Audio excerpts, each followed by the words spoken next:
Hi everyone. Uh Welcome to the video.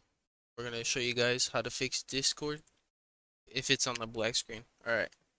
So if you're having the problem, you already fixed it. You go to Task Manager. It's an easy fix. You just right click on Discord. You go to End Task.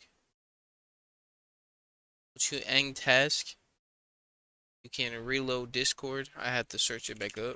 But Discord.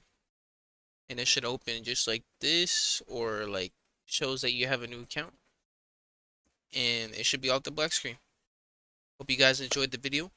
Let me know if you need any more tutorials on like stuff like this.